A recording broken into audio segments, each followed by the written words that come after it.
জনতা party সংকল্পপত্রে যা যা বলেছে সেগুলো পূরণ করার মধ্য দিয়ে 2009 সাল থেকে ভারতীয় জনতা পার্টিকে উত্তরবঙ্গে আপনারা প্রবেশের সুযোগ এবং স্বীকৃতি দেওয়ার জন্য উন্নয়নের মাধ্যমে আমরা সেই ঋণ শোধ করব।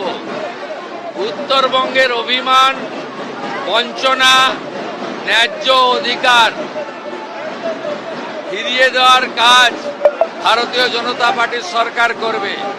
প্রত্যেক মাসে মুখ্যমন্ত্রী সহ মন্ত্রিসভা সরকার উত্তরবঙ্গের কাছে পৌঁছে যাবে।